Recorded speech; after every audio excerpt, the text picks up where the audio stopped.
আসসালামু আলাইকুম।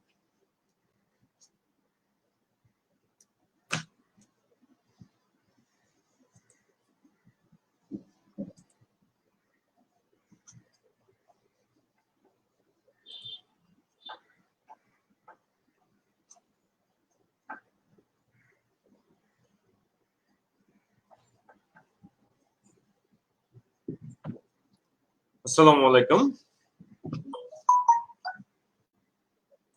কেমন আছেন সবাই? সালাউদ্দিন আহমেদ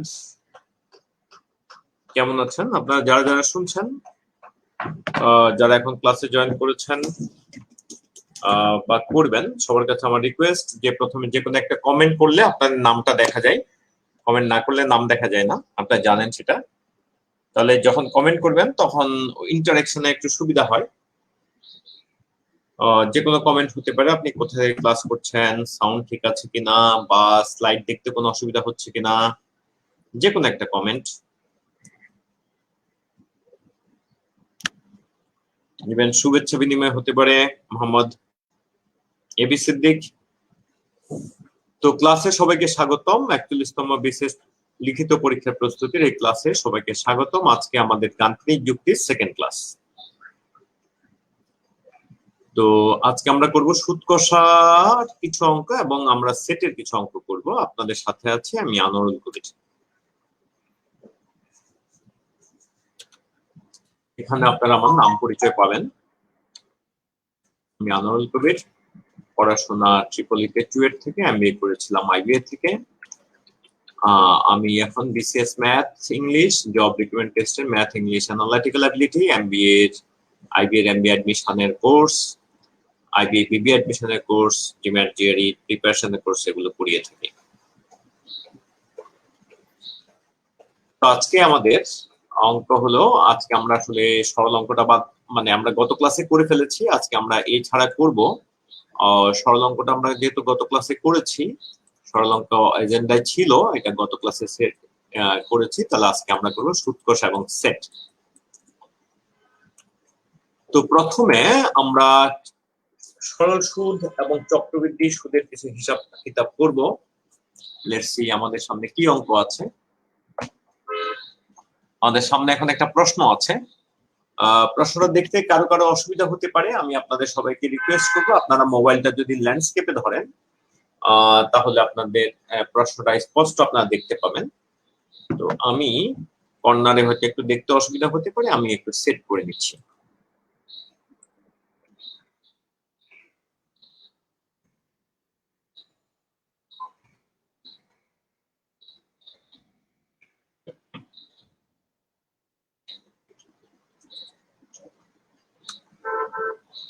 তাহলে আশা করি এখন আর একটু বেটার দেখা যাবে।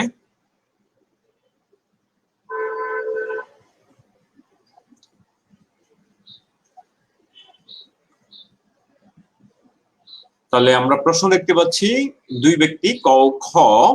সবাই কি প্রশ্নটা স্পষ্ট ক্লিয়ারলি দেখতে পাচ্ছেন? দেখেন তো, যদি আপনারা ল্যান্ডস্কেপে ধরেন প্রশ্নটা আশা করি পড়া যাবে। যদি ল্যান্ডস্কেপে ধরেন তাহলে প্রশ্নটা পড়তে পারবেন ক্লিয়ারলি ইনশাআল্লাহ। তো আমি পড়ে দিচ্ছি। দুই ব্যক্তি ক এবং খ একই ব্যাংক হতে একই দিনে 10% সরল সুদে পৃথক পৃথক পরিমাণ ঋণ গ্রহণ করে। ক 2 বছর পরে সুদে আসলে যত টাকা শোধ করে, খ 3 বছর পর সুদে আসলে সমপরিমাণ টাকা শোধ করে। তাহলে তাদের ঋণের অনুপাত কত? এখানে সুদে আসলের ব্যাপারটা আসলে ভালো করে খেয়াল করতে হবে। সুদে আসলে, হ্যাঁ, তাহলে ক 2 বছর পরে সুদে আসলে যত টাকা শোধ করে, খ 3 বছর পরে সুদে আসলে তত টাকা শোধ করে। তাহলে প্রত্যেকে কিন্তু সুদ আসলে, ক 2 বছরে যত, সুদ আসলে খ 3 বছরে যত, দুইজনের কিন্তু সুদের হার একই, কিন্তু টাকার পরিমাণ ভিন্ন, বছর ভিন্ন আমরা দেখতে পাচ্ছি। তাহলে আমরা মনে করি ক খ এই ঋণের পরিমাণ যথাক্রমে এক্স টাকা ও ওয়াই টাকা, অর্থাৎ ক এর জন্য এক্স টাকা, খ এর জন্য ওয়াই টাকা। আশা করি সবাই ধরতে পারছি। আচ্ছা, এখন আগে আমরা ক এর সুদ আসল 2 বছরে কত এটা আমরা বের করে ফেলি।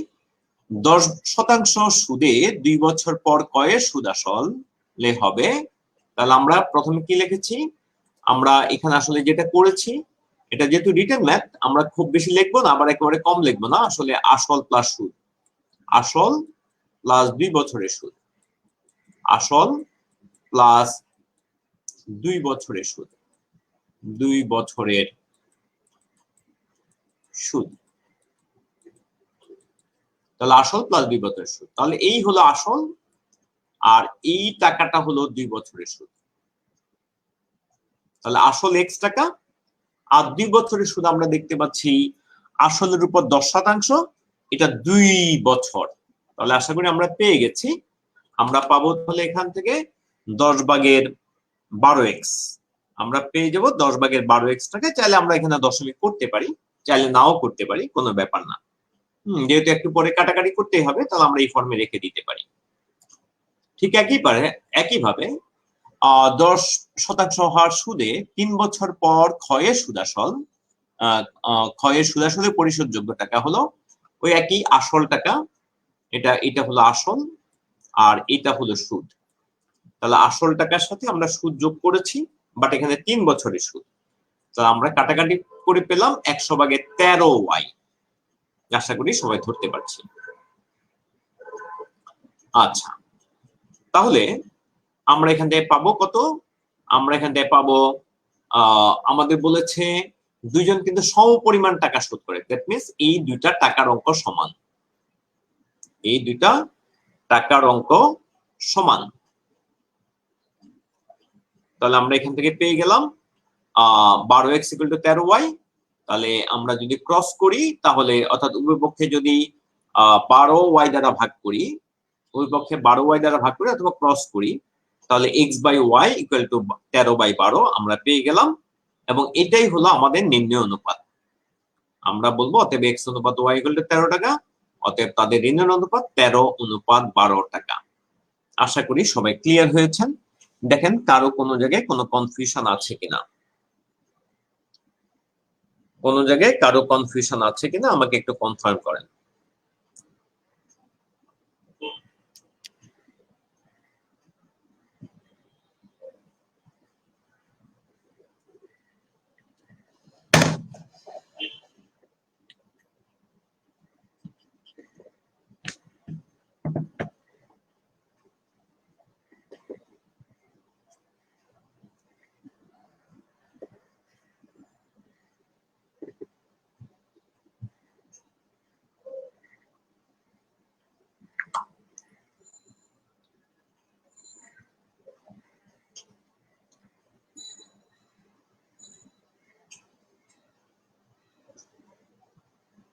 গুড। তাহলে আমরা আপনাদের প্রশ্ন পেলে ভালো হয়, আপনাদের প্রশ্ন পেলে ভালো হয়। আমরা পরের অঙ্ক যাব। পরের অঙ্কতে এখানে কি বলেছে, একজন বিনিয়োগকারী তার মূলধনের 60% শেয়ার বাজারে 40% সঞ্চয়পত্রে বিনিয়োগ করেন। যদি শেয়ার বাজার হতে 5% এবং সঞ্চয়পত্র হতে 6% মুনাফা পান এবং মোট আয় 1080 টাকা হয়, তবে তিনি কত টাকা বিনিয়োগ করেছিলেন?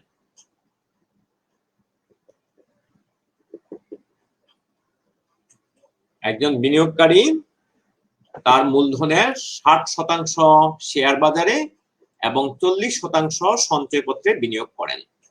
যদি শেয়ার বাজার হতে 5% ও সঞ্চয়পত্র হতে 6% মুনাফা পান এবং মোট আয় 1080 টাকা হয়, তবে তিনি কত টাকা বিনিয়োগ করেছিলেন? চলে এখানে ভেরিয়েবল কিন্তু একটা, আমরা লিখতে পারি, আমরা এখানে লিখতে পারি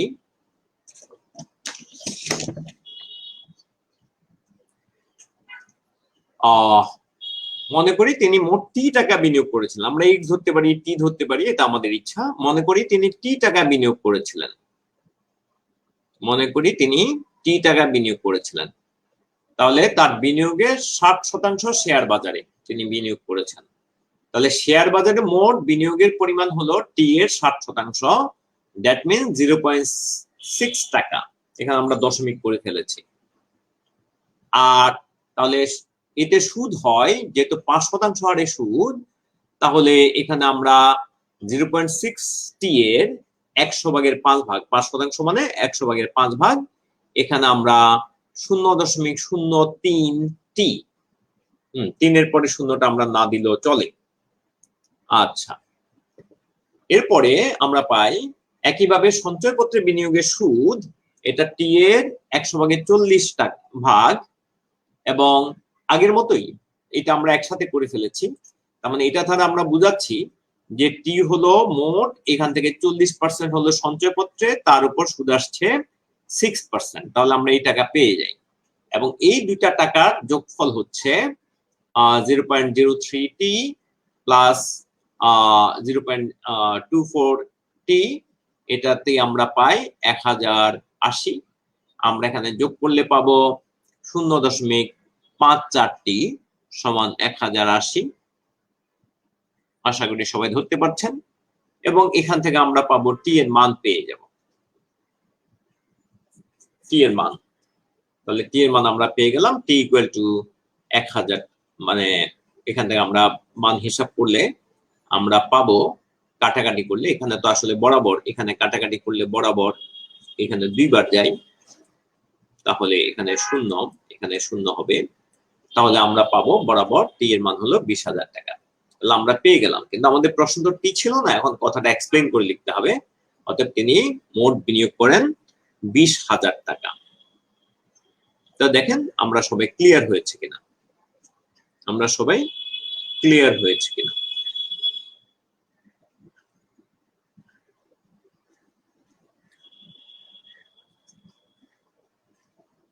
Yes, everyone?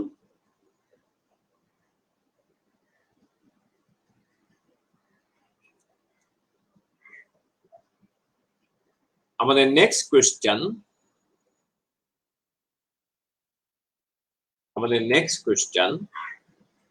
এক ব্যক্তি এক্স টাকা 4% সরল মুনাফা, ওয়াই টাকা 5% সরল মুনাফায় বিনিয়োগ করে বছর শেষে 920 টাকা মুনাফা পান। যদি তিনি এক্স টাকা 5% সরল মুনাফা ও ওয়াই টাকা 4% সরল মুনাফায় বিনিয়োগ করতেন, তবে তার বার্ষিক মুনাফা হতো 880 টাকা। এক্স ও ওয়াই এর মান কত? এক্স ও ওয়াই এর মান কত? আচ্ছা, তার মানে দুই ভাবে দিল। প্রথমে এক্স টাকা হলো 4%, ওয়াই টাকা হলো 5%, এতে একটা মুনাফা পাওয়া গেল। আবার ঘুরিয়ে দিল রেট গুলো, যে এক্স টাকা যদি 5% হারে হয় এবং ওয়াই টাকা যদি 4% হারে হয় এবং বার্ষিক মুনাফা যদি 880 টাকা হয়, তাহলে এক্স এবং ওয়াই এর মান জানতে চাওয়া হচ্ছে। আচ্ছা, তাহলে আমরা এখান থেকে যেটা পাই সেটা হলো এক্স টাকায় 4% হারে মুনাফা আসবে, এক্স এর 4%, মানে 4% মানে তো 100/4, তাহলে 0.04 এক্স। এক্স ছাড়া এখানে বাকি সব বাংলায়। আবার এক্স টাকা যদি 5% হারে সরল মুনাফা পাই, আমরা দুইটাই হিসাব করে ফেলছি, তাহলে ওই 5% মানে 100/5, সেখানে 0.05 টাকা। আমার রিকোয়েস্ট থাকবে আপনারা একটু মোবাইলটা এইভাবে ধরবেন, তাহলে আপনারা স্পষ্ট ভাবে দেখতে পাবেন।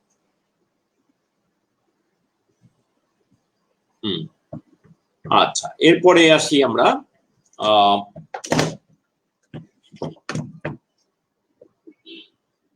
ওয়াই টাকা যদি 5% হারে সরল মুনাফা হারে হয়, তাহলে ওয়াই এর 5% মানে 0.5 ওয়াই টাকা। আর ওয়াই টাকা যদি 4% সরল মুনাফায় হয়, তাহলে আমরা বলবো ওয়াই এর হলো 0.04 ওয়াই টাকা। আচ্ছা, তাহলে আমরা প্রত্যেকটা টাকায় আমরা মুনাফা পেয়ে গেছি। তাহলে প্রথম কন্ডিশন হলো এক্স এর যখন 4%, দ্যাট মিন্স এটা, এবং ওয়াই এর যখন 5%, তখন হলো 920 টাকা। তাহলে প্রথম শর্ত অনুসারে 0.4x প্লাস 0.5 ওয়াই, এটা আমি ইংলিশে লিখেছি বাধ্য হয়ে, কারণ এগুলা বাংলায় লেখা, আপনারা বাংলায় রাখার চেষ্টা করেন সবকিছু। তাহলে এখানে আমরা ইকুয়েশন একটা পাই, যেটাকে আমরা ওই পক্ষে 100 দ্বারা গুণ করলে আমরা পাই 4x plus 5y equal to 92,000 টাকা। তাহলে একইভাবে যদি আমরা সেকেন্ডটা লিখে ফেলি, একইভাবে আমরা এখান থেকে পেয়ে যাব যে আমরা এখান থেকে তো সেকেন্ডটা যদি আমরা মিলাই, তাহলে আমরা পেয়ে যেতাম এখানে 0.5x 0.5x plus 0.4y 0.4y 0.4y equals 880। তাহলে সেখানে যদি আমরা 100 দ্বারা গুণ করি আমরা এটা পেয়ে যাব। তো একটা যদি আমরা ক্লিয়ারলি দেখাই, ওই সিমিলার আর একটা না দেখালেও চলে। একটা যদি আমরা ক্লিয়ারলি দেখাই, মানে সিমিলার আরেকটা আমরা দেখানোটা চাইলে একটু মানে অ্যাভয়েড করতে পারি, কারণ আমাদের তো টাইমেরও ব্যাপার আছে। তো আমরা তাহলে দুইটা ইকুয়েশন পেয়ে গেলাম। এখন প্রথমটাকে যদি আমরা 5 দ্বারা গুণ করি এবং সেকেন্ডটাকে যদি আমরা 4 দ্বারা গুণ করি, প্রথমটাকে 5 দ্বারা পরেরটাকে, তাহলে 20x আর 20x এসে যাবে, তাহলে ওয়াইটা বের হয়ে যাবে। তাহলে আমরা এখানে বিয়োগ করলে 20x প্লাস 25y প্রথমটা থেকে পাবো, দ্বিতীয়টা থেকে পাবো 20x প্লাস 16y ইকুয়ালস আমরা পেয়ে গেলাম 3,52,000। তাহলে এখান থেকে আমরা 9y ইকুয়াল টু পেয়ে গেলাম। 9y ইকুয়াল টু পেলে আমরা y এর মানটা পেয়ে যাব। তাহলে আমরা এদিকে করলাম y ইকুয়াল টু, তাহলে আমরা y ইকুয়াল টু লিখতে পারি, y ইকুয়াল টু লিখতে পারি এখানে নিচে হলো 9, নিচে হলো 9, উপরে হলো 108 এর পাশে 3টা শূন্য। তাহলে যেহেতু 9 12 108, তাহলে এখানে আমাদের 12 বার যাবে, এখানে 12 বার, আর এই 3টা শূন্য থেকে যাবে, 3টা শূন্য থেকে গেল, তাহলে এটা 12 লিখেছি। তাহলে আমরা y ইকুয়াল টু 12,000 পেয়ে গেলাম। তাহলে y ইকুয়াল টু যদি 12,000 পেয়ে যায়, যে কোনো একটা ইকুয়েশন এখন y এর মান বের করে দিলাম, বসিয়ে দিলে আমরা x এর মান পেয়ে যাব। তাহলে সমীকরণ 1 এ y এর মান বসিয়ে পাই 4x প্লাস 5 ইনটু 12,000 সমান 92,000, তা 4x সমান, তাহলে এই 5 ইনটু 12,000 এ হয় 60,000। তাহলে 92,000 থেকে 60,000 বাদ গেলে আমাদের হয় 32,000। তাহলে আমরা 4x এর মান পেয়েছি এটা, তাহলে x এর মান হবে 8,000 টাকা। x এর মান পাবো আমরা 8,000 টাকা। তাহলে আমাদের x ও y এর মান যথাক্রমে 8,000 টাকা ও 12,000 টাকা। তাহলে আমরা আমাদের অ্যান্সারটা পেয়ে গেলাম। এখানে আমরা উত্তরটা লিখে দিতে পারি।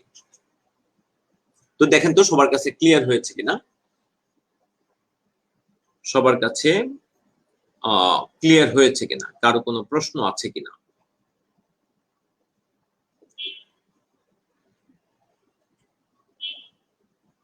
কারো কোনো প্রশ্ন আছে কিনা? প্রশ্ন থাকলে করবেন অবশ্যই।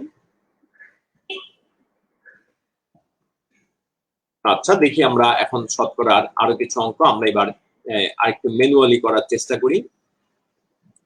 শতকরার কিছু অঙ্ক আমরা একটু ম্যানুয়ালি করার চেষ্টা করি। এখানে আমরা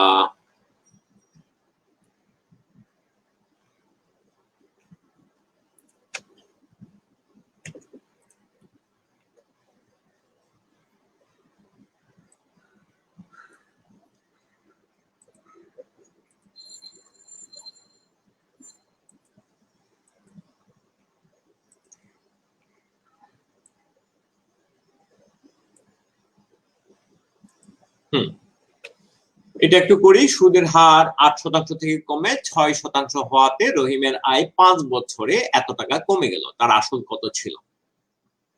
তার আসল কত ছিল? তাহলে আমরা এখানে লিখতে পারি,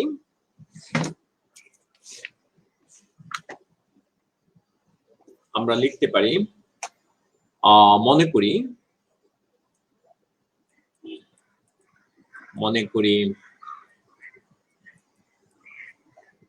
রহিমের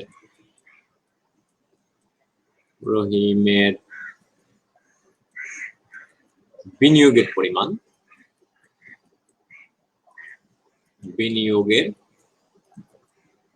পরিমাণ বা আসলও লিখতে পারি। মনে করি রহিমের আসল ছিল, মনে করি আসল ছিল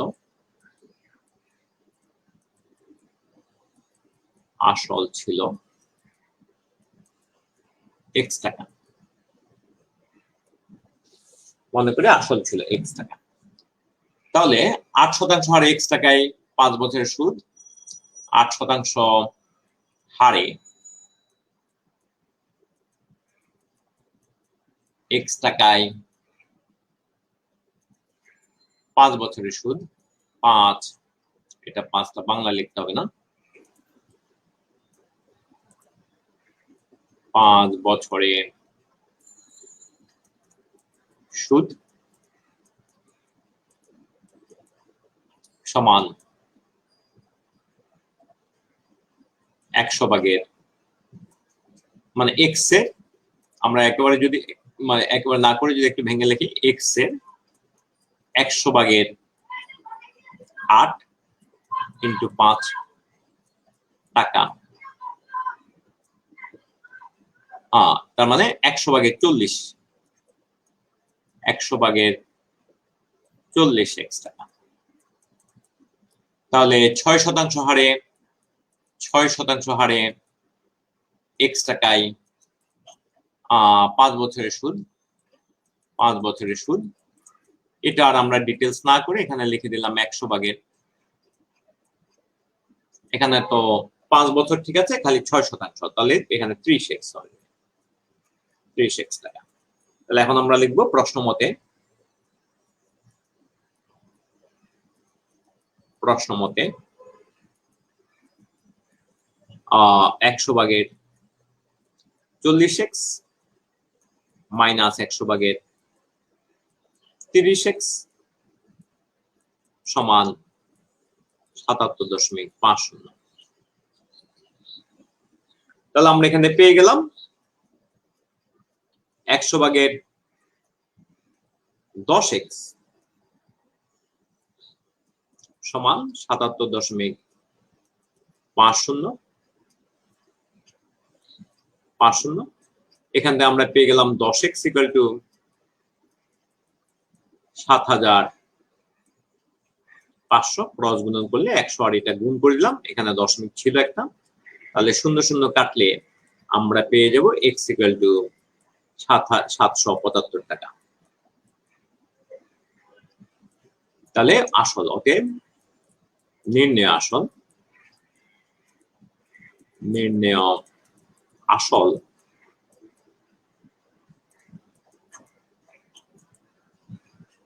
সমান 7775 টাকা। এটা ঔকিক নিয়মে করা যেত, ঔকিক নিয়মে করা যেত যে এখানে 2% কারণে 1 বছরের ব্যবধান হয় 2 টাকা, আর 5 বছরের ব্যবধান হয় 8% থেকে 6%, 10 টাকা। তো 10 টাকা ব্যবধান হলে 100 টাকা, 1 টাকা ব্যবধান হলে কত টাকা, ওই 77.50 হলে কত টাকা, আমরা সেভাবেও করতে পারতাম। আশা করি আমরা অঙ্কটা ধরতে পেরেছি। তাহলে এখানে আমরা এই অঙ্কগুলো করলাম।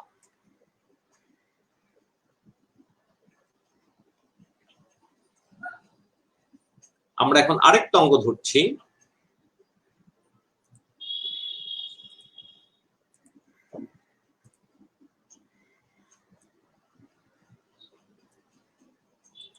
এটা একই হার সুদে 300 টাকার 4 বছরের সুদ এবং 500 টাকার 5 বছরের সুদ একত্রে শতকরা বার্ষিক 148 টাকা হলে শতকরা বার্ষিক সুদের হার কত? তো আপনারা এটা জানেন, একেবারে আমরা ইয়েতে করতে পারি। শতকরা মনে করি সুদের হার, মনে করি সুদের হার বা নির্ণয় সুদের হার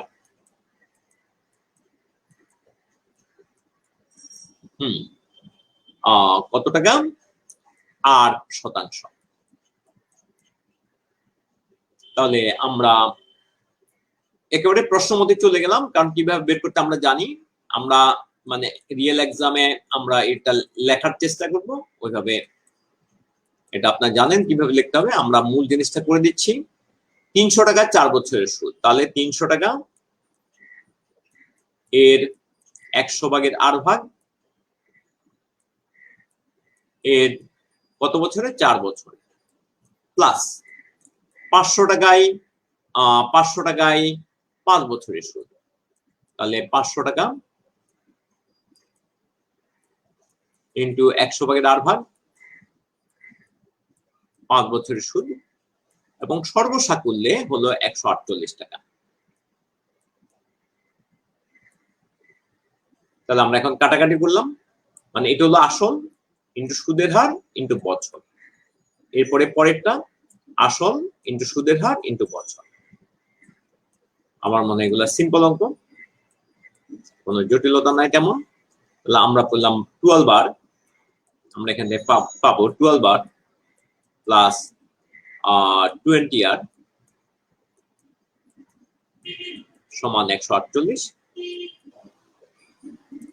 তাহলে আমরা পেলাম 32 আর ইকুয়াল টু 148।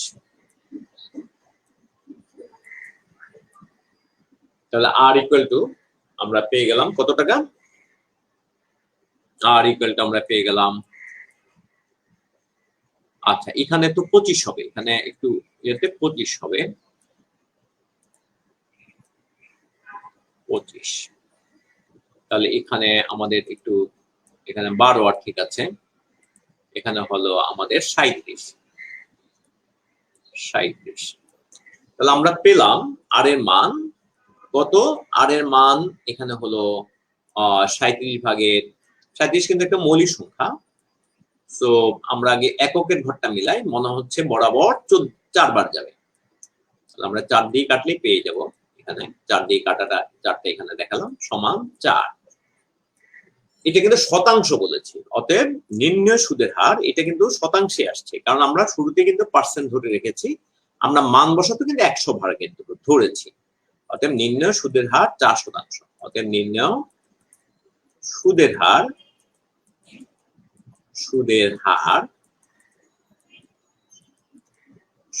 4%।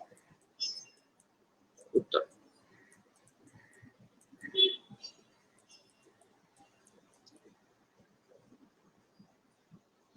আশা করি এটা সবাই বুঝতে পারছেন। দেখেন তো সবাই বুঝতে পারছেন কিনা, কারো কোনো বুঝতে অসুবিধা হচ্ছে কিনা।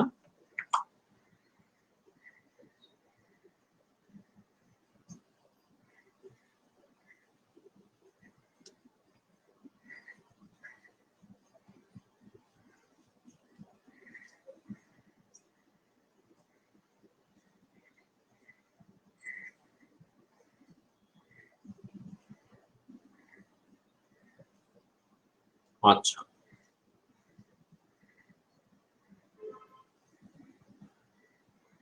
কারো কোনো প্রশ্ন আছে কিনা আমাকে একটু জানাবেন।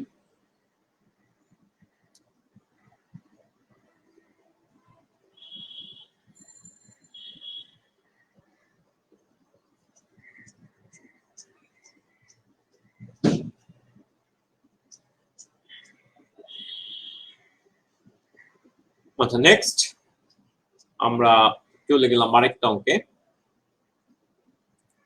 এটা যদি সুদের অঙ্ক না, কিন্তু সুদের সাথে মিল আছে, এই জন্য আমরা এখানে করছি। কি বললো? একটি শহরের জনসংখ্যা প্রতি বছর 4% করে বৃদ্ধি পায়। ওই শহরের জনসংখ্যা ছিল কত? 20, এটা হলো এত 20 লক্ষ, 2 মিলিয়ন আর কি, 20 লক্ষ জন। 3 বছর পরে ওই শহরের জনসংখ্যা কত হবে? এখানে জানতে হবে যে জনসংখ্যা বাড়ে কিন্তু চক্রবৃদ্ধি হারে। জনসংখ্যা বাড়ে চক্রবৃদ্ধি হারে। জনসংখ্যা বাড়ে চক্রবৃদ্ধি হারে।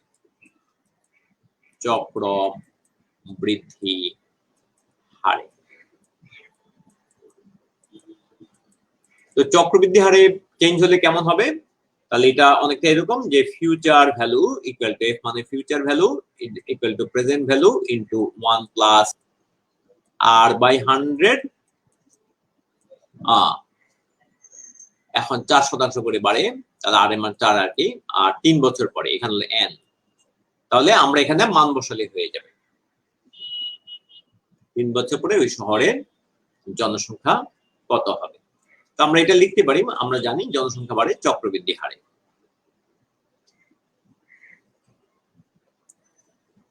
আমরা জানি জনসংখ্যা বাড়ে চক্রবৃদ্ধি হারে। না, এটা এখানে আমরা লিখলাম আমরা জানি, এটা আমরা সলিউশনের মধ্যে রেখে দিলাম। তাহলে আমরা যে সূত্রটা লিখলাম যে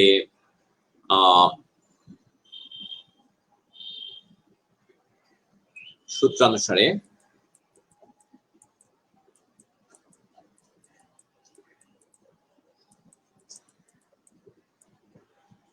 f সমান p into 1 plus r to the power n, 1 plus r এর নিচে 100 দিয়ে দিই, লিখে দিই এখানে f সমান 3 বছর পর জনসংখ্যা, 3 বছর পর জনসংখ্যা, p সমান বর্তমান জনসংখ্যা, বর্তমান জনসংখ্যা, জনসংখ্যা সমান হলো আমরা বলবো 20 লক্ষ, 20 লক্ষ।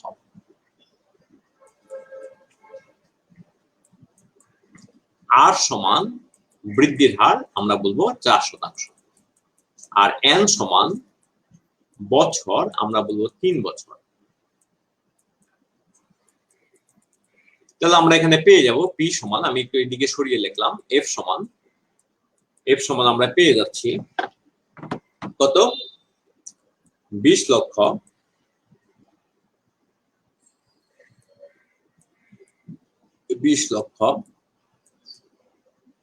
এটা 20 লক্ষ ইন্টু 1 প্লাস, এখানে একই রাখি, 1 প্লাস এটা 100 ভাগের 4 টু দ্য পাওয়ার 3। তাহলে এখন যদি আমরা এটাকে সিম্পলিফাই করি আসবে 20 লক্ষ, শূন্য মোট কয়টা হবে, শূন্য হবে মোট 6টা। তাহলে এখানে ইন্টু 100 ভাগের 4, 100 ভাগের 4, এটা পাওয়ার 3 থাকাতে এটাকে আমরা 3 বার গুণ করে দেব, 100 ভাগের 4 ইন্টু 100 ভাগের 4, তাহলে আমাদের কাটাকাটি করতে সুবিধা হবে। তাহলে এখন আমরা মোট, এখানে মোট 6টা শূন্য ছিল, 6টা শূন্য কিন্তু আমরা কাটতে পারছি।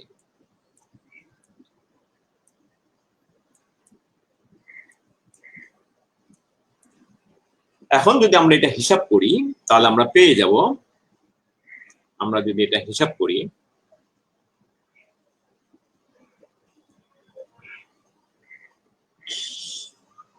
তাহলে কত পাবো বলেন তো, আমরা পাবো 2 ইন্টু 104 ইন্টু 104 ইন্টু 104, তাহলে আমরা পেয়ে যাব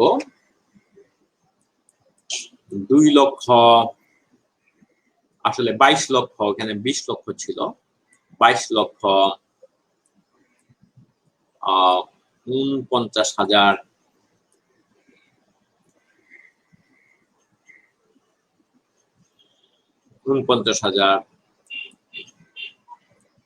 724, 28। তাহলে এটাই আমরা বলবো অতএব নির্ণয় জনসংখ্যা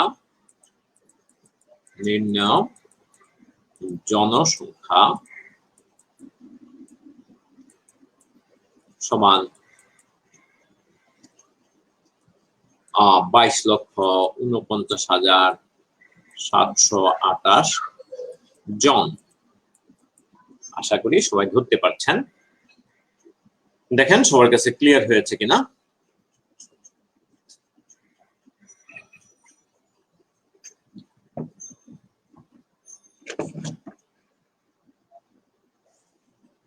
সবাই একটু নিশ্চিত করেন সবার কাছে ক্লিয়ার হয়েছে কিনা।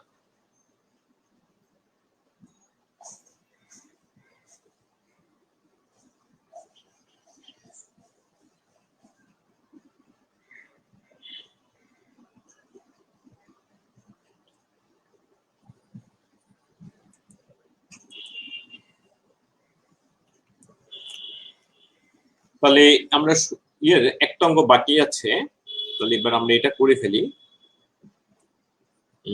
এটা আমরা করব।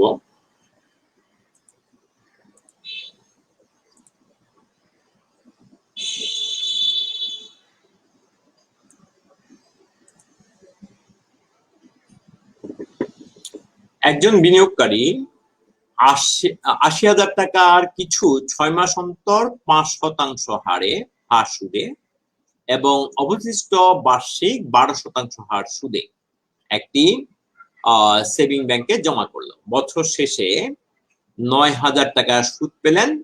তিনি ১২% হারে কত টাকা বিনিয়োগ করেছিলেন? তিনি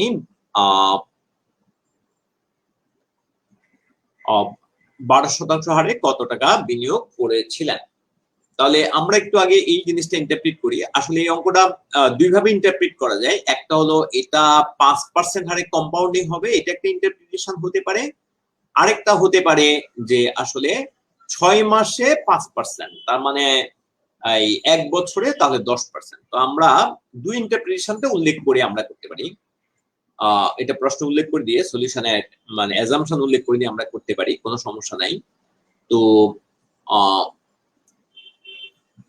৬ মাস অন্তর ৬ মাস অন্তর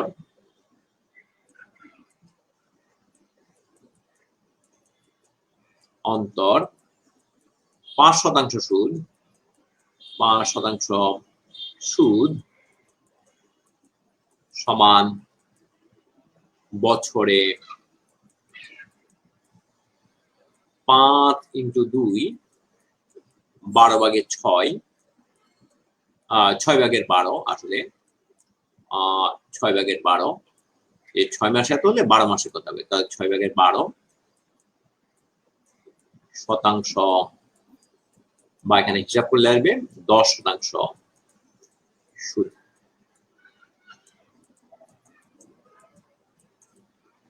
তাহলে এখন আমরা লিখব, মনে করি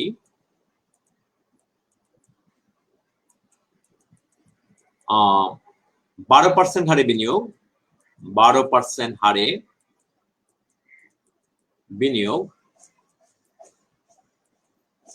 বিনিয়োগ সমান x টাকা। অতএব আমরা লিখতে পারি ১০% হারে বিনিয়োগ ১০% হারে বিনিয়োগ সমান, এখানে যেহেতু ৮০,০০০ ছিল তাহলে ৮০,০০০ মাইনাস x টাকা। আমি আবারও জানিয়ে দিচ্ছি, এটা আসলে অন্যভাবে ইন্টারপ্রিট করা যায়। এটা আমরা সরল সুদে করব, সরল সুদের ইন্টারপ্রিটেশনের মাধ্যমে করব। তাহলে আমি একেবারে লিখে ফেলছি, মনে করি এটা মনে করি না, প্রশ্ন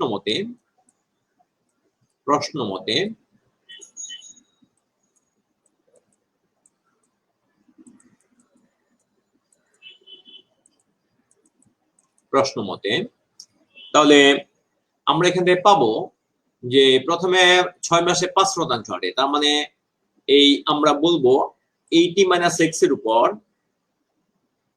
80,000 মাইনাস x এর উপর ৫%, তার মানে হলো ১০০/৫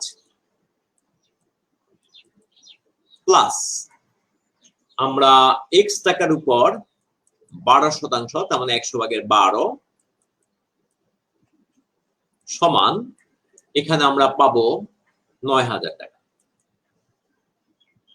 আমরা পরীক্ষায় এটা আমরা একটু উল্লেখ করে বসিয়ে দেবো, মানে উল্লেখ করে দেবো যে আসলে এটা যে ৫% হারে সুদ যে এত টাকা আসে এবং ১২% হারে সুদ যে এত টাকা আসে, এটা একটু উল্লেখ করে দিলে ভালো হয়। তাহলে এখান থেকে যদি আমরা x দ্বারা গুণ করে দিই তাহলে আমরা পাবো, এখানে x দ্বারা মানে ১০০ দ্বারা গুণ করে দিই, তাহলে ১০০ দ্বারা গুণ করলে আমরা পাবো ৮০,০০০ মাইনাস x প্লাস ১২x সমান, ওইখানে ১০০ দ্বারা গুণ করলে তাহলে ৯,০০০ ইন্টু ১০০, ১০০ দ্বারা উভয় পক্ষে গুণ করে দিলাম, তাহলে হরের ১০০ চলে গেল। তাহলে আমরা পেলাম ৫ × ৮ = ৪০, আর ওইখানে আগে থেকে ৪টা শূন্য কিন্তু রয়ে গেছে। মাইনাস 5x প্লাস 12x সমান আমরা এখানে পেলাম 90। এখানে কিন্তু কয়টা শূন্য আছে? 5টা শূন্য। তাহলে উভয় জায়গায় 5টা শূন্য আছে। তাহলে আমরা এখানে পেলাম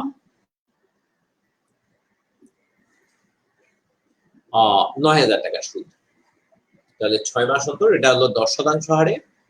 আর ওইখানে হলো এখানে তো আমি একটু ল্যাপস হয়েছে, এটা আসলে 10 হবে, এটা আসলে 5 হবে না 10 হবে, এটা ল্যাপস হয়েছে,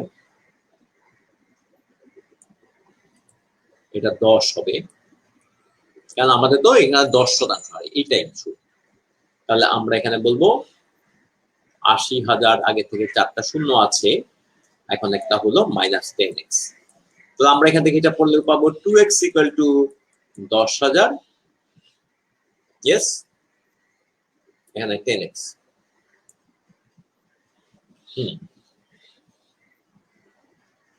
তাহলে ঠিক আছে, 2x = 10,000, তাহলে x = 5,000।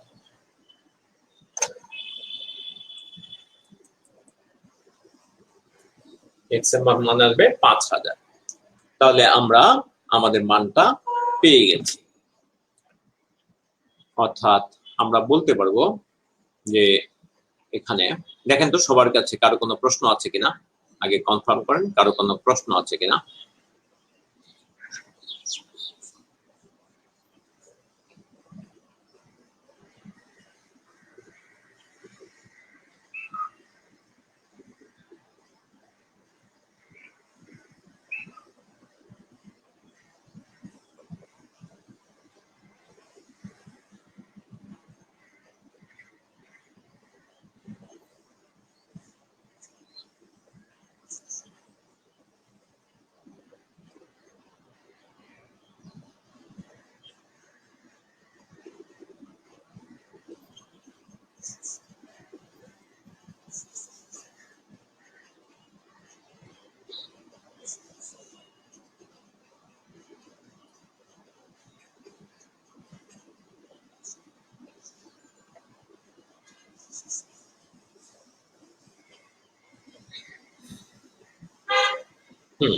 তা দেখেন সবার কাছে ক্লিয়ার হয়েছে কিনা।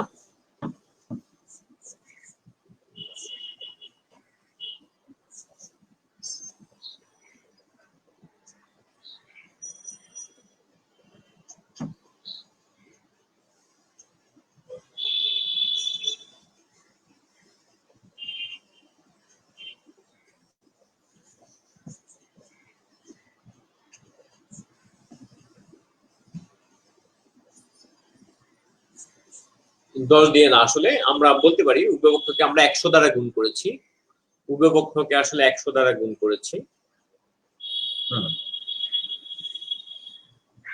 ওকে,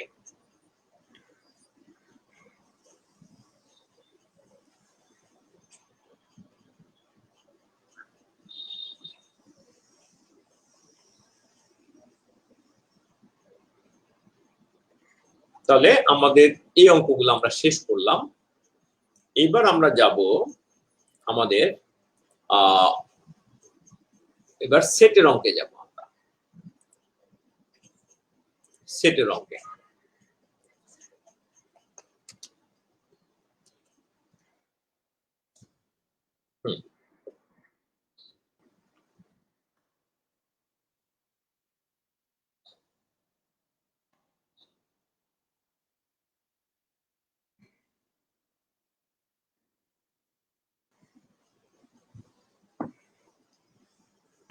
তাহলে সেটের অঙ্কে এ ও বি যথাক্রমে 36 ও 45 এর গুণনীয়কের সেট হলে এ ইউনিয়ন বি ও এ ইন্টারসেকশন বি নির্ণয় করুন।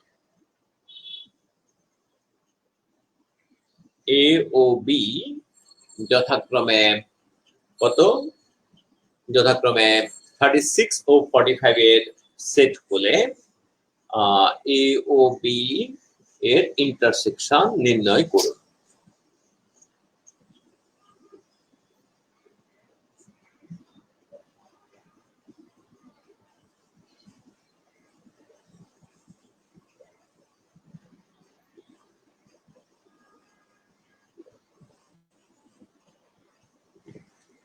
তাহলে আমরা কি পাই?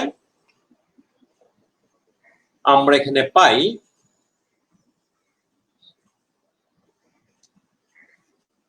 এ হলো কত? 36 এর গুণনীয়ক। এ হলো 36 এর গুণনীয়ক। তাহলে আমরা এখানে পাই এ এর সেট হলো এটা।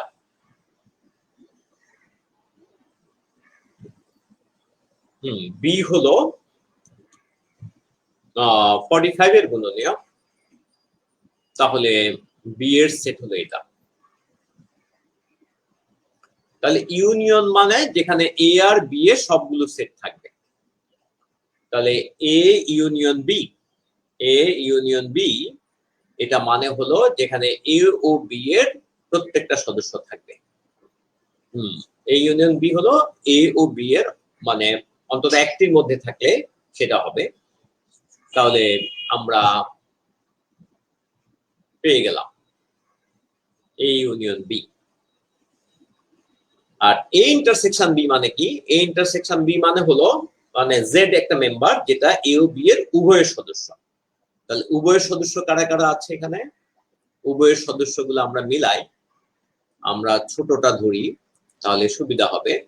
যেমন 1 কিন্তু আছে 2 জায়গায়, 3 কিন্তু 2 জায়গায় আছে, 5 নাই, 9 5 2 জায়গায় নাই, 9 কিন্তু 2 জায়গায় আছে, 15 নাই, 45 নাই। তাহলে আমরা এই ইন্টারসেকশন পেয়ে যাব 1 3 9। আশা করি সবাই ধরতে পারছে।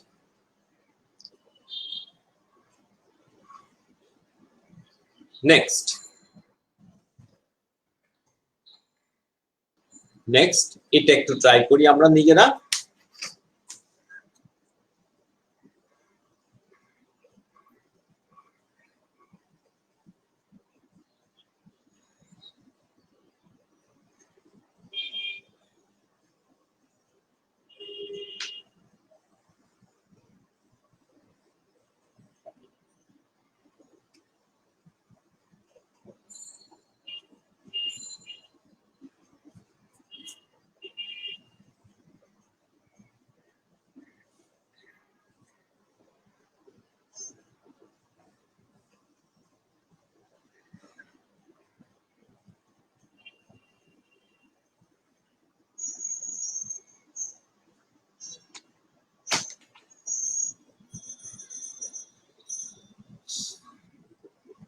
তাহলে কি বললো? এক্স হলো একটা মানে এক্স মানে এ এর সদস্য হলো এক্স। এক্স হলো একটা ন্যাচারাল নাম্বার মানে স্বাভাবিক সংখ্যা। মানে স্বাভাবিক সংখ্যা মানে 1 2 3 এগুলো। তাহলে এখন এক্স কিউব এটা যদি 25 এর চেয়ে বড় হয় এবং এক্স টু দি পাওয়ার 4 যদি আমাদের 64 এর চেয়ে 264 ছোট হয় তাহলে এর পাওয়ার সেট নির্ণয় করতে বলা হয়েছে। পাওয়ার সেট মানে উপর সেটের সেট। এতে যত সেট আছে সবার উপসেটের সেট হলো এর পাওয়ার সেট। তাহলে আমরা এর মান পেলাম a ইকুয়াল টু আমরা বলতে পারি আমরা যদি এখানে টেস্ট করি তাহলে ন্যাচারাল নাম্বারের সেট হলো n এর সেট হলো 1 2 3 4 5 এভাবে দ্যাটস ওয়ান, মানে এটা একটা অসীম সেট। তাহলে এখন শর্ত অনুসারে x ইকুয়াল টু 1 হলে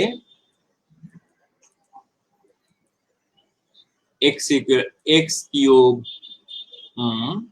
সমান 1 which is not greater than আমাদের এখানে x কিউব ইকুয়াল টু 24 বলেছে, 25 এর চেয়ে বড়, therefore x not equal to 1। একইভাবে x ইকুয়াল টু 2 হলে x কিউব ইকুয়াল টু আমরা বলতে পারি 2 কিউব মানে হলো 8, যেটা 25 এর চেয়ে বড় না। তাহলে আমরা বলবো therefore x not equal to আমরা বলবো 2। তাহলে একইভাবে x ইকুয়াল টু 3 হলে x কিউব ইকুয়াল টু হবে 27। তাহলে এটা ঠিক আছে, তাহলে এটা 25 এর চেয়ে বড়। এবং x to the power 4 equal to কিন্তু 3 টু দি পাওয়ার 4 যেটা আসবে 81, যেটা কিন্তু আমাদের 264 চেয়ে ছোট, তাহলে আমরা বলবো অতএব এখানে আমরা বলবো x ইকুয়াল টু 2 গ্রহণযোগ্য, x ইকুয়াল টু 3 গ্রহণযোগ্য।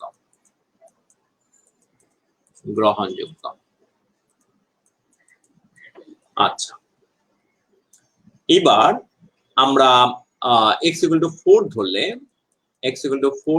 তাহলে আমরা এখানে পাবো x to the power 4 cube equal to হলো আমরা বলবো 64, যেটা 25 এর চেয়ে বড়।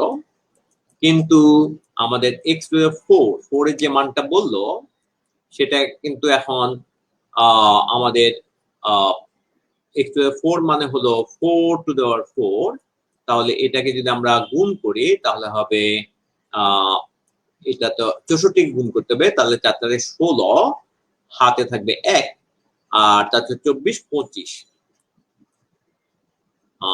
424 আর এখানে 25, তাহলে এটাও।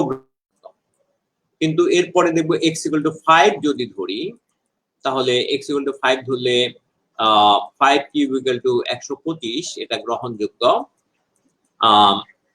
গ্রহণযোগ্য, যেটা 25 এর চেয়ে বড়। কিন্তু x to the power 4 equal to আসবে, আমরা বলবো এটা 5 টু দি পাওয়ার 4, এটা হবে 625, যেটা কিন্তু আমাদের যে শর্ত দিল এর চেয়ে ছোট নয়, 264 চেয়ে ছোট নয়। তাহলে আমরা দেখলাম এখানে আমরা দুইটা গ্রহণযোগ্য মান পেয়েছি, আমরা এখান থেকে বলতে পারি অতএব এ হলো আমরা বলবো এর দুইটা গ্রহণযোগ্য মান আছে, একটা হলো আমরা পেয়েছি 4 আর একটা হলো 5, এর মান হলো 4 5। তাহলে এ এর উপসেট হলো উপসেট কারা কারা, এর উপসেট গুলো হলো আমরা বলবো এটা ফাঁকা সেট, তো এর উপসেট।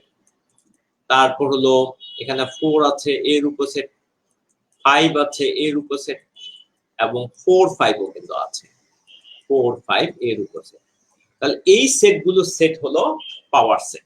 তাহলে যেটা আমরা এখানে দেখিয়েছি, এখানে এর উপসেট, আর এখানে আমরা 4 5 দুইটা পেয়েছি না, 4 5 না, আমরা 3 4 পেয়েছি, আসলে এটা 3 4 হবে। ইয়েস, এর উপসেটে আমরা 3 4 পেয়েছিলাম, আগে যেটা লিখেছি সেটা মুছে দেওয়াতে এটা 3 4 পেয়েছিলাম। তাহলে এখানে আমরা বলবো একটা 3 আর একটা 4 হবে।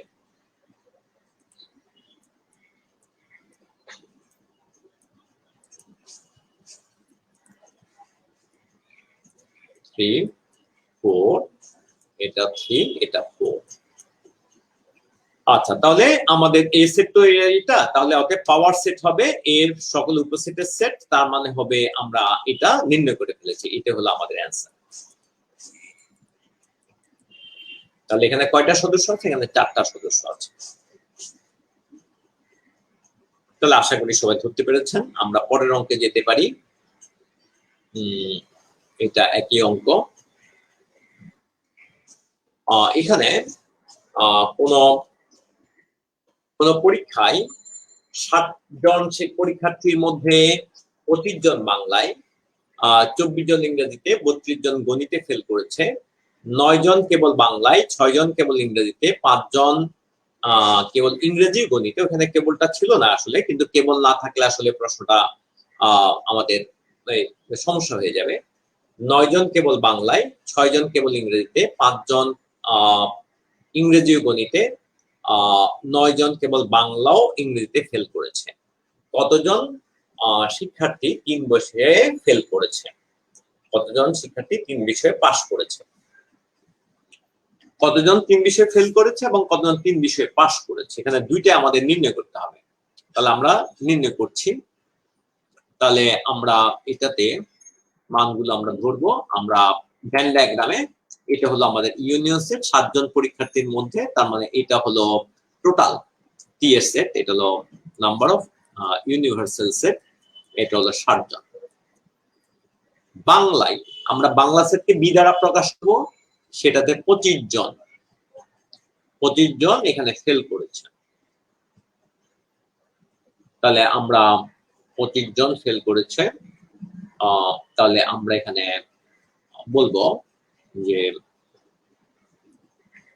নাম্বার অফ, এখানে আমরা যদি করি এখানে এন বি, এটা আমরা ফেলের বৃত্ত ধরছি, ফেলের বৃত্তগুলো ফেলের জন্য আমরা নির্ণয় করছি। তাহলে 25 জন, তাহলে এটা হলো ইংরেজিতে হলো আমাদের 24 জন, ইংরেজিতে হলো 24 জন। এবং আমাদের এখানে ইংরেজিতে 24 জন আর 32 জন গণিতে। সো ম্যাথে হলো আমাদের 32। এরপরে আমরা এটা পর্যন্ত 9 জন কেবল বাংলায় ফেল করেছে। তাহলে কেবল বাংলার ফেল, তাহলে এই বাংলার ফেল হলো এটা হলো 9 জন, এখানে 9 জন। 6 জন কেবলমাত্র ইংরেজিতে ফেল করেছে, তার মানে এখানে হলো 6 জন। তারপর হলো 5 জন কেবল ইংরেজি ও গণিতে ফেল করেছে, ইংরেজি ও গণিত। তাহলে ইংরেজি ও গণিত, ইংলিশ এবং গণিত, তার মানে এখানে বাংলা, এটা কিন্তু ম্যাথ ছিল, এটা ম্যাথ ছিল। আমি একটু ঠিক করে নিচ্ছি।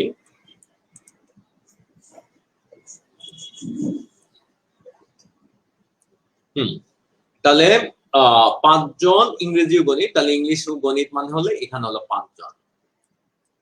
এখানে দেখেন আপনার রেখাগুলো কিন্তু খেয়াল করবেন, এটা আলাদা আলাদা, এগুলা প্রত্যেকটা আলাদা। আচ্ছা, এরপরে হলো আমাদের বলেছে 3 জন কেবল বাংলা ইংরেজিতে ফেল করেছে, 3 জন বাংলা ও ইংরেজিতে। তাহলে বাংলা ইংরেজির বৃত্ত কিন্তু এটা 3 জন, এখানে হলো 3 জন। আচ্ছা, তাহলে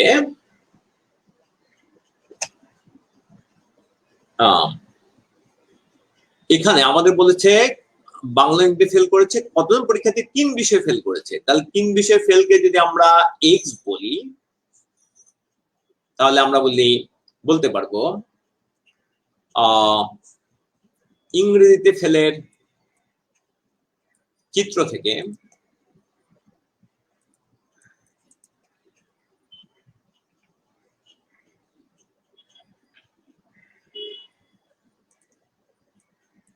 চিত্রানুসারে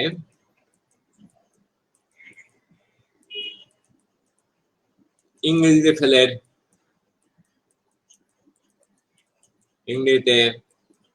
ফেলের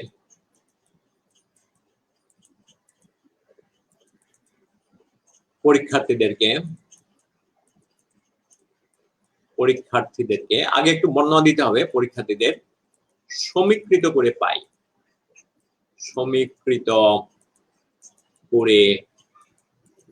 পাই, কি পাই? ইংরেজিতে ফেলের। তাহলে খেয়াল করেন একটু, আমরা এখানে পাবো ইংরেজিতে ফেলের এই বৃত্তের মধ্যে, এই যে বৃত্ত, এই বৃত্তের মধ্যে দেখেন এদের যোগফল হলো টোটাল 24। তার মানে আমরা পাই x plus 3 plus 6 plus 5 equal to 24। তাহলে আমরা এখান থেকে পেয়ে যাই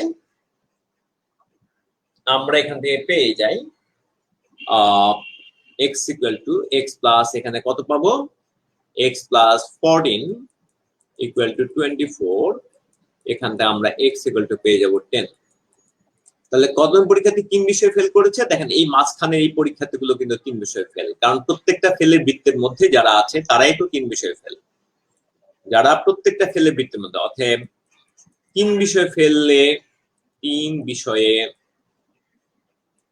বিষয়ে ফেলকারী ছাত্রছাত্রীদের সংখ্যা, অতএব 3 বিষয়ে ফেলকারী ছাত্রছাত্রীদের সংখ্যা, 3 বিষয়ে ফেল করা ছাত্রছাত্রীদের সংখ্যা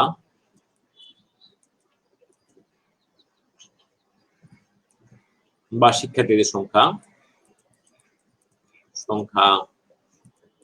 10। তাহলে আমরা এক অংশ করে ফেললাম। এখন আমাদের অঙ্কের আরেকটা অংশ রয়ে গেছে, আরেকটা অংশ, এটা আমরা এখন করব। এটা দেখেন আগে এই অংশটা সবাই ক্লিয়ারলি বুঝেছেন কিনা, এই অংশটা দেখেন সবাই ক্লিয়ারলি বুঝেছেন কিনা।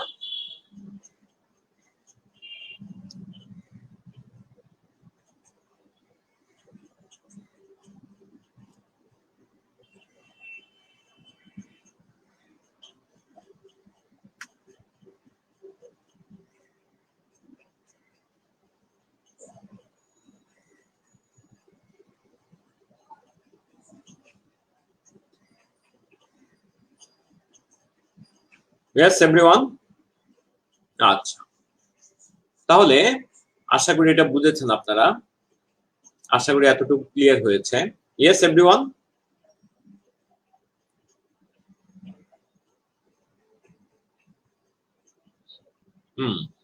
না, লেখাটা, হ্যাঁ লেখাটা আপনি লজিক্যাল কথা লিখবেন, লেখাটা নিজের মতো করে লিখলেই হবে, লেখাটা লজিক্যাল হইতে হবে। চিত্রাসন ইংরেজিতে ফেলেন, আপনি প্রথমে কিন্তু ওই চিত্রের বর্ণনা দিবেন, এখানে কোনটা দ্বারা কি দিয়েছেন এটা একটু বর্ণনা দিবেন। প্রথমে চিত্রের বর্ণনা, এখানে মোট পরীক্ষার্থীর সংখ্যা, বাংলায় ফেলকারী ছাত্রছাত্রীর সংখ্যা, ইংরেজি ফেলকারী ছাত্রছাত্রীর সংখ্যা, গণিতে ফেলকারী ছাত্রছাত্রীর সংখ্যাকে যথাক্রমে ই আয়তক্ষেত্র, ইউ আয়তক্ষেত্র, বি ই ও এম বৃত্ত দ্বারা দেখানো হলো।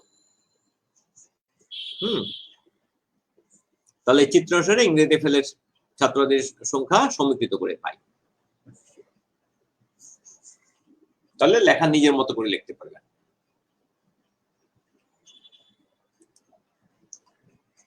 আচ্ছা, তাহলে এটা আমরা ছাড়লাম। এখন আমাদের পরবর্তী অংশ হলো এটা যে কতজন 3 বিষয়ে পাশ করেছে। 3 বিষয়ে পাশ মানে বৃত্তের বাইরে যারা আছে। তাহলে আমরা আবারও বলি, এটা কিন্তু 60 জন।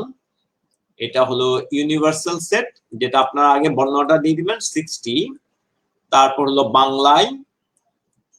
বাংলার হলো আমাদের, আচ্ছা লেখাটার কালিটা চেঞ্জ করি,